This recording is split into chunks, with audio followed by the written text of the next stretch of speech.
नमस्कार मंडळी. चला तर तुम्हाला हे लाल गुलाबजाम पाहून तुमच्या बालपणीची आठवण झाली की नाही? खरंच सांगा बरं, झाली ना? कारण हे गुलाबजाम आपल्या शाळेबाहेर आपल्याला खायला भेटायचे आणि आता हेच गुलाबजाम आपण घरीसुद्धा बनवू शकतो बरं का. आता बनवायला कसे बनवायचे हे सुद्धा मी तुम्हाला व्हिडिओमध्ये सविस्तर सांगितलेलं आहे. त्या अगोदर तुम्हाला एक निवेदन आहे. तुम्ही जर माझ्या चॅनलवरती नवीन असाल तर व्हिडिओला लाईक आणि चॅनलला नक्की प्लीज सबस्क्राईब करा. कारण तुम्ही सबस्क्राईब केलं म्हणजे अशाच इंटरेस्टिंग रेसिपी तुम्हाला माझ्या चॅनलवरती पाहायला मिळणार आहेत. तर रसरशीत मस्त आपले इथे सुखे गुलाबजाम तयार केलेले आहेत. आता हे गुलाबजाम तयार करण्यासाठी 2 जिन्सापासून तयार होतात. तर पहा, इथे एक बाउल घेतलेला आहे आणि या बाउलमध्ये 1 वाटी भरून आपण राशनचे तांदूळ घेतलेले आहे. तर आता तांदूळ तुम्ही इथे राशनचे वापरायचे आहे, ज्यापासून चिकट भात होतो तेच तांदूळ इथे वापरायचे आहे. त्यानंतर अर्धी वाटी उडीद डाळ इथे घेतलेली आहे. 1 वाटी तांदळासाठी अर्धी वाटी उडीद डाळ परफेक्ट प्रमाण आहे. त्यानंतर यामध्ये पाणी घालायचं आणि हे तांदूळ 2 ते 3 पाण्याने स्वच्छ धुवून घ्यायचे आहे डाळ तांदूळ. आता हे डाळ तांदूळ मी व्यवस्थित स्वच्छ धुवून घेतले. त्यानंतर यामध्ये भरपूर सारं पाणी घालायचं आणि याला आपल्याला 4 तासासाठी भिजवून घ्यायचं आहे. 4 ते 5 तासासाठी छान भिजवून घ्यायचे. इथे 4 तास झालेले आहेत आणि तुम्ही पाहू शकता डाळ तांदूळ एकदम फुललेले आहेत, चांगले भिजलेले आहेत आजपर्यंत. तर डाळसुद्धा व्यवस्थित फुलले गेलेली आहे, तुम्ही पाहू शकता. तर आता ह्या डाळीमधलं पाणी आपल्याला वेगळं करायचं आहे आणि हे डाळ तांदूळ आपल्याला मिक्सरला वाटून घ्यायचे आहे. वाटताना सुद्धा जास्त प्रमाणात पाणी घालायचं नाही. तर आता हे सुरुवातीला आपल्याला असेच घालून वाटायचे, नंतर थोडंसं पाणी घालून वाटून घ्यायचे आहे. जास्त प्रमाणात घालायचं नाही. ज्याप्रमाणे आपण डोसा बनवण्यासाठी प्रमाण म्हणजे पीठ बनवतो तसं इथे आपल्याला पीठ बनवायचं आहे. तर तुम्ही पाहू शकता एवढं घट्ट आपल्याला हे पीठ ठेवायचं आहे. एवढ्याच प्रमाणात यामध्ये पाणी घालायचं आहे आणि व्यवस्थित बारीक वाटून घेतलेलं आहे, जेवढं आपण डोश्यासाठी वाटतो. तर आता इथे सर्व डाळ आणि तांदूळ आपण वाटून घेतले आणि कन्सिस्टन्सीसुद्धा तुम्ही पाहू शकता, म्हणजे याचा थिकनेस कसा आहे. तर एवढ्याच प्रमाणात आपल्याला पाणी घालायचं आहे, जास्त प्रमाणात घालायचं नाही. झाकून 10 मिनिटासाठी आपण हे असंच ठेवणार आहोत. तोपर्यंत इकडे पाक बनवून घेऊया. ज्या वाटीने तांदूळ घेतले त्या वाटीने आपल्याला 1 वाटी भरून साखर इथे घ्यायची आहे. साखर घेतल्यानंतर याचमध्ये आपल्याला 1 वाटी पाणी देखील घ्यायचं आहे. 1 वाटी साखरेसाठी 1 वाटी पाणी घेतलं आणि याला व्यवस्थित मिक्स करून घ्यायचं आहे. माझ्याकडे थोडासा पाक देखील होता, तो सुद्धा यात मिक्स केलेला आहे. तर तुम्ही म्हणजे मी 1 वाटी साखरेपेक्षा थोडी कमी घालून इथे पाक ॲडजस्ट केलेला आहे. पण तुम्हाला 1 वाटी तांदूळासाठी 1 वाटी साखरेचा आणि 1 वाटी पाण्याचा पाक बनवायचा आहे. पाक आता कसा बनवायचा? एकतारी पाक बनवून घ्यायचा आहे. इथे आपल्याला चिपचिपा पाक नको आहे, एक तार बनेल असा पाक तयार करून घ्यायचा आहे. तर इथे आपली तार बनत नाही आहे. आणखीन 2 मिनटं हा पाक शिजवून घ्यायचा आहे व्यवस्थित आणि तार लागेल असा आपल्याला पाक तयार करायचा. थोडीशी तार लागत आहे. आणखीन 2-1 मिनटं हा पाक शिजला की छान याची तार तयार होणार आहे.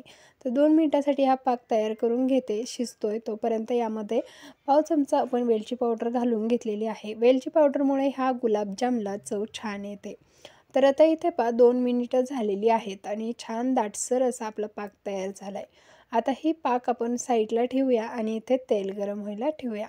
तेल गरम व्हायला ठेवलेलं आहे. तर आता तेल गरम होते तोपर्यंत पीठसुद्धा छान आपलं इथे भिजले गेले. तर छान असं फुललं इथे पीठ. आता आपण बारीक करून घेतल्यानंतर इथे एक अर्धा चमचा बेकिंग पावडर घातलेली आहे. याऐवजी तुम्ही खायचा सोडासुद्धा यामध्ये वापरू शकता, बेकिंग पावडर नसेल तर. आणि हे छान असं फेटून घ्यायचं आहे. फेटून घेतल्यानंतर इथे मी फूड कलर जो आहे तो अशा पद्धतीने भिजत घातला होता. शक्य असेल तर तुमच्याकडे जर बीट असेल तर प्लीज बीटाच्याच कलरचा वापर करा. यामध्ये थोडंसं बीटाचा म्हणजे पाणी काढून ते पाणी तुम्ही डाळ वाटताना त्यामध्ये यूज करा. शक्य होईल तर तुम्ही कलर म्हणजे टाकणं स्किप करा आणि नसेल तर मग थोडासा कलर माझ्यासारखा असा टाकून मस्त असे छान गुलाबजाम बनवून घ्या. तर आता इथे सर्व कलरसुद्धा यामध्ये छान मिक्स झालेला आहे आणि हा रेड कलर आहे पण व्हिडिओमध्ये वेगळाच काहीतरी दिसतोय. तर चला आता इथे सुरुवातीला छोटूसा गुलाबजाम टाकून पाहूया. तर तेल छान तापलेलं आहे. आता सर्व गुलाबजाम आपल्याला यामध्ये टाकायचे आहे. तर हे गुलाबजाम बुडतील एवढं तेल आपल्याला इथे तळण्यासाठी घ्यायचं आहे. म्हणजे त्याचा आकार बिघडत नाही. खूप सारं तेल घेतलं तर मग त्याचा आकार जरा बिघडतो. त्यामुळे अशा प्रमाणातच तुम्हाला तेल घ्यायचं आहे. आणि आता छान असे हे गुलाबजाम आपल्याला सोडून घ्यायचे आहे. तुम्ही व्हिडिओमध्ये पाहिलं तशा प्रकारे आपण गुलाबजाम सोडून घेतले. पण त्यांना नाक, तोंड, पाय, तंगडे सगळंच आलं हो. पण आता त्यांनी म्हणजे त्यांना सगळंच हवं होतं. त्यांना लुंगडं-पांगडं अजिबात चालणार नव्हतं. तर म्हटलं चला तुम्हाला जे करायचं ते तुम्ही करा. मला जे करायचं ते मी केलं. आता यांना सगळीकडून भाजून घेऊया. मस्त तळून घेतले. तुम्ही पाहू शकता कलरसुद्धा सुरेख आलेला आहे. आता हे गरम-गरम गुलाबजाम काढायचे आणि लगेच पाकामध्ये टाकायचे आहे. कारण हे थंड झाल्यानंतर पाक अजिबात ऑब्झर्व करून घेत नाहीत, म्हणजे शोषून घेत नाहीत. त्यामुळे हे गरम-गरम आहेत तोपर्यंतच आपण त्यांना इथे पाकामध्ये टाकून घेतलेलं आहे. पाकामध्ये टाकायचं, हलवून घ्यायचं. आता ही पहिली बॅच आपण पाकामध्येच ठेवणार आहोत. दुसरी बॅच तळून होईपर्यंत हिला पाकामध्ये ठेवायचं, हिला काढून घ्यायचं आणि दुसरी बॅच पुन्हा ठेवायची, असं करायचं आहे. तर आता मी इथे दुसरी बॅचसुद्धा टाकून घेणार आहे.